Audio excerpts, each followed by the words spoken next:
Okay everyone, so I'd like to show you today some examples of energy and momentum. So take a look at the problem that I have here. A ball of mass of 0.25 kilograms is moving to the right at a speed of 7.4 meters per second. Calculate the momentum of the ball. So it's moving to the right. Usually we define positive axis to be to the right anyway. So if we just keep this frame of reference, then our ball is moving in a positive direction. We know that this speed, I'll call it u, right, is 7.4 meters per second. And the mass is 0.25 kilograms. So how do we calculate our momentum? So the momentum is the product of the mass and the velocity. Remember that momentum is a vector.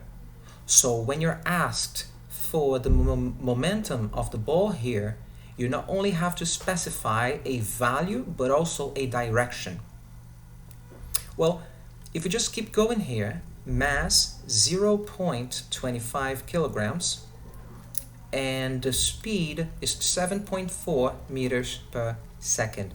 If we multiply those numbers, we should get 1.85 kilograms meters per second. And that's your momentum. Now we're missing something here, the direction. So here to the right. Okay, so second question here. A ball of mass 0.25 kilograms is moving to the right at a speed of 7.4 meters per second. So it's the same momentum that we have calculated before, mv. Then the mass is 0.25 kilograms and the velocity is 7.4 meters per second. So when we multiply those numbers, we should get a value of 1.85 kilograms meters per second. This is one of the units for momentum. Now, it strikes a wall at 90 degrees, so it's perpendicular to the wall, right? It's hitting up front and rebounds from the wall, leaving it with a speed of 5.8 meters per second. So your v, let's call this u here, which is our initial velocity. And our final velocity now is negative 5.8 meters per second. Now, why negative? Well, it's moving to the left. So it's 5.8. It's negative since it's going to the left. 5.8 meters per second. So calculate the change in momentum. So what is the final momentum here? Mass times velocity. So if we multiply those values, we should find a value of 1.45 kilograms meters per second. So this first one is to the right. The second one is to the left. So to calculate the change in momentum, we'll have to do delta P. And that should be the final momentum. So if we call this, let's say P1 and P2, like time 1, and when it bounces, then it goes back P2, right? So that's P2 minus P1. That's the final momentum minus the initial momentum. In this case here, we will use the signs to represent the directions. So P2 is going to be negative because it's to the left. So this is negative 1.45. The second momentum here is positive because it's to the right. So there is a negative sign up front and positive 1.85. There you go. So our momentum will be negative. So that means that our momentum was to the right, which is usually positive. Now it's backwards and it has changed a lot. to the negative direction. So it's more to the left than it was before. That's what a negative result is going to tell you. Okay? So what is the change in momentum? If we subtract those two values, we should then get negative 3.3 kilograms meters per second. Obviously, since this is a vector, this negative sign will mean that it's to the left. So another problem here regarding momentum. A rail truck of mass 4,500 kilograms is moving at a speed of 1.8 meters per second, and it collides with a stationary truck of mass 1.5 tons, so 1,500 kilograms. The two trucks coupled together. Calculate the speed of the trucks immediately after the collision. So what does it mean for two trucks to couple together? So what kind of collision do we have here? An elastic collision or an inelastic collision? So in an elastic collision, all momentum is transferred. In a perfectly inelastic collision, the two bodies which are colliding, they will merge and move as one. Alright, so this is an inelastic collision, and that's the case. So the whole thing here is, initially we're gonna have mv, let's use u for initial. So if the first truck is moving at a speed u, that is the momentum of that truck. So for the first truck here, let's call it 1. M1 U1, that would be the momentum of the first truck, where M1 is 4,500 kilograms and the initial speed of the left truck is 1.8 meters per second. The second truck is stationary, so what is its initial speed? 0, and the unit doesn't really matter here, kilometers per hour, meters per second. So that's the only momentum that we have at the beginning.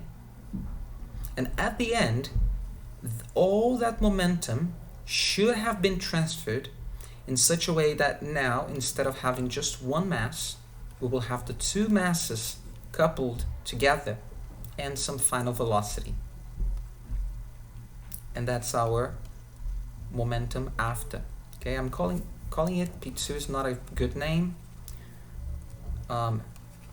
Should just call it P after and before.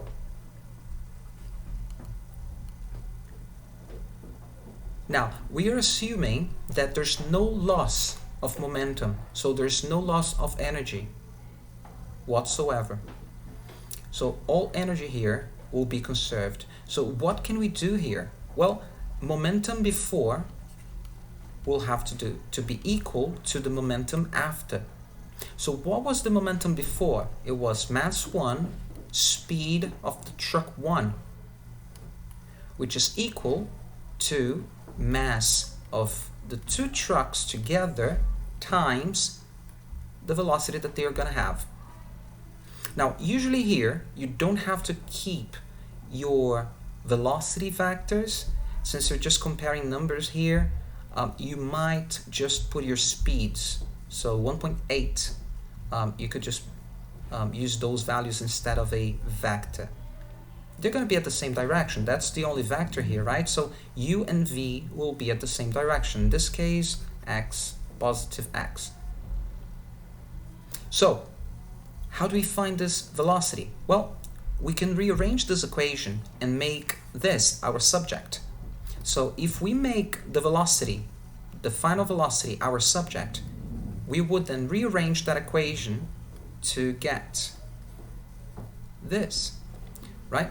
So what you're doing here, we have divided on the left hand side by m1 plus m2. And that's what we have. So we've got m1 times u1 over m1 plus m2. So if we put those values down, now since the mass here is 4,500 and the other one 1,500, if we divide all of the masses, take a look, by 1,000, it doesn't make any difference as long as we're dividing all of them, because then we would divide it on top and below just to make our calculations easier. So what is the mass of the truck which is initially moving? It's 4,500 kilograms. So just put 4.5 here. What is the sum of the masses of the two trucks? That's 6,000 kilograms. So if I divide by 1,000, that's 6. And I multiply this by the initial velocity, 1.8. Now, since this 1.8 was originally to the right, then your v, your final velocity, will still be to the right. So if we do this, it's 3 over 4, right? So our final velocity would be around 1.35 meters per second. And then we should round this. Usually in our exam, we want our values, our results, in two significant figures, unless told otherwise.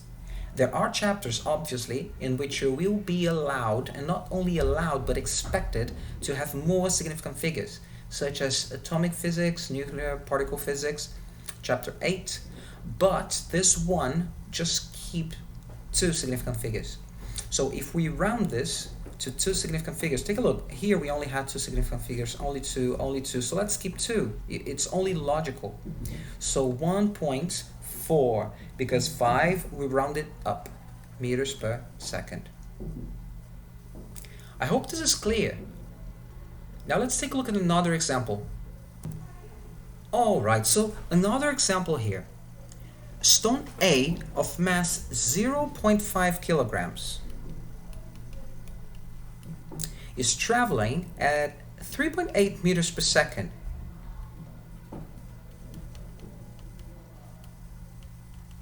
Across the surface of a frozen pond and collides with stationary stone of mass 3.0.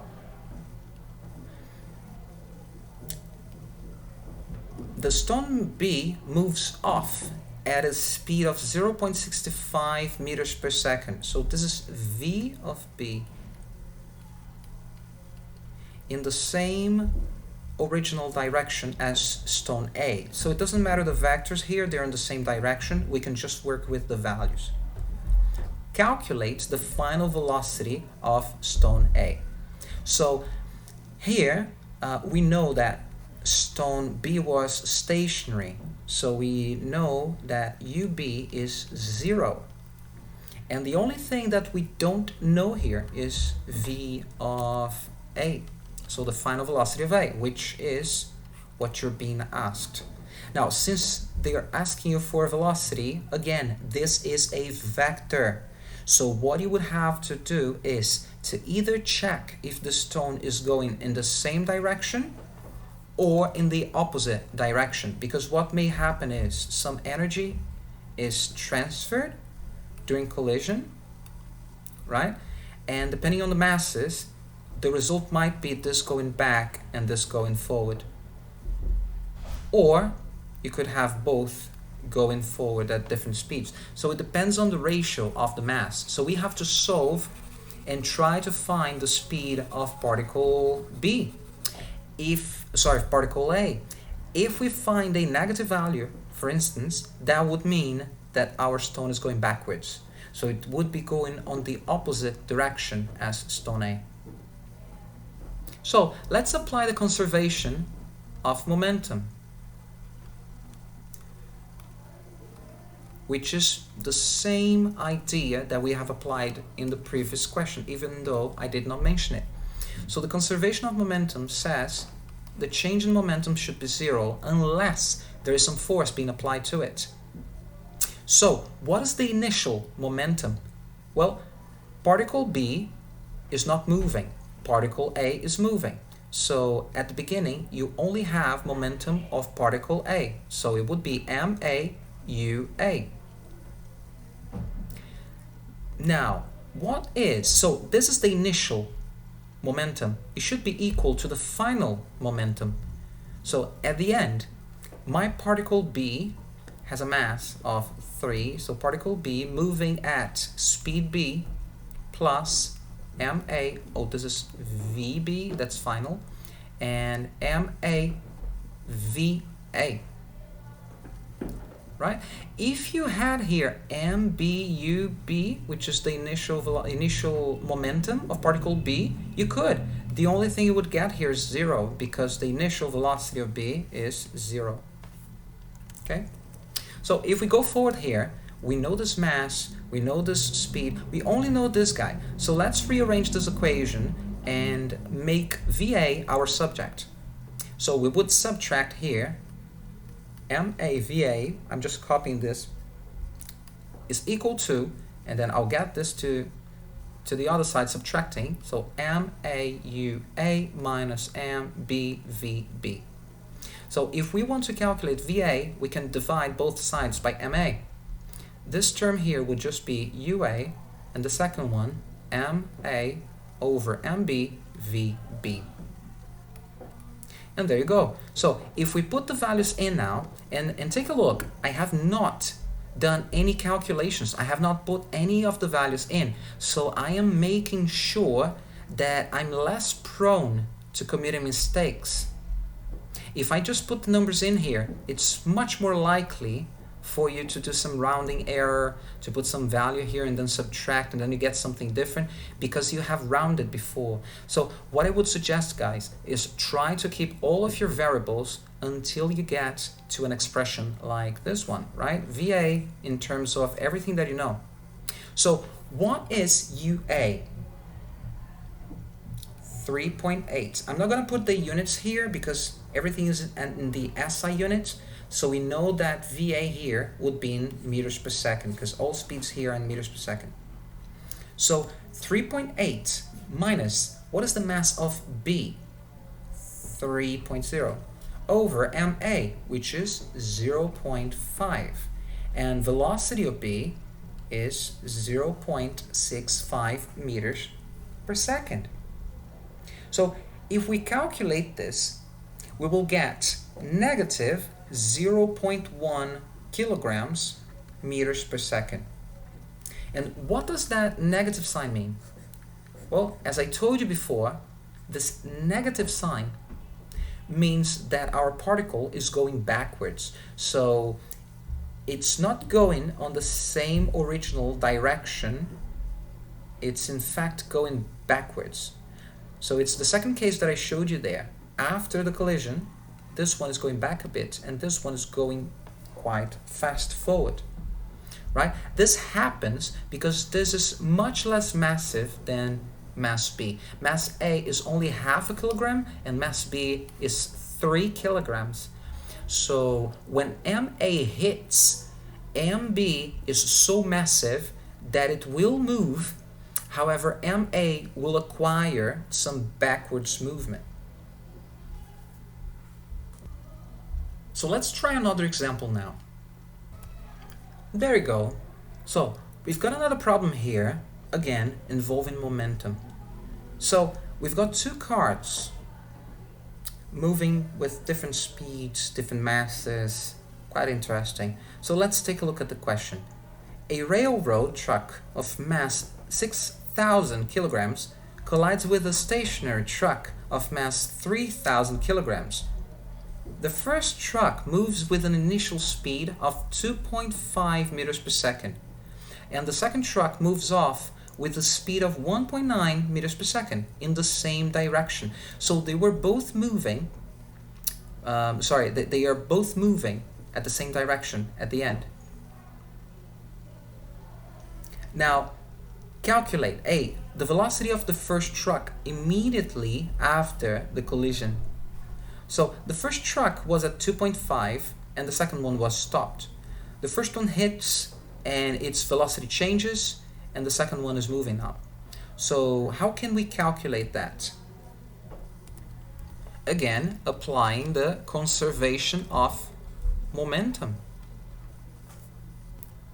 So our initial momentum here, well, since this is 0, only truck A would have momentum at the beginning. So the initial momentum here is the 6,000 kilograms. I'll just put the numbers in so you understand. 6,000, right? That's MA times 2.5 meters per second, which is UA. That's our initial momentum here. Just for you to have an idea, that's actually 15,000 kilograms meters per second. Now, what about the end? So this is before. What about after? So after the collision, let's see. Our momentum here should be the sum of the momentum of the two cars. Now both are moving. So 6,000, which is the mass of car A here, times its speed, plus the second car here, mass 3,000, times the speed, 1.9. Okay, remember that this is MA times VA plus MB times VB. I'm just putting the values in. Now here we will not be able to calculate because we do have an unknown. So we have to make those two the same because there's no loss of momentum. So the change of momentum is 0. Therefore, we can make those equal. So that sum here will have to be 15,000. So if we subtract some of those, so 15,006 here, we know that we can make this V our subject. So it would be 15,000 minus 3,000 times 1.9 divided by 6,000. This is what you get if you rearrange that equation to get the final velocity. And then you should calculate this final velocity of A, right? The question is just calling it V, but in our notation would be V of A. And well, if you work this out, you should find a speed 1.55 kilograms meters per second. Oh, sorry, meters per second. It's a speed, so there's no kilogram here. Meter per second. Now, again, there are too many significant figures here, so we should write this number as 1.6 meters per second.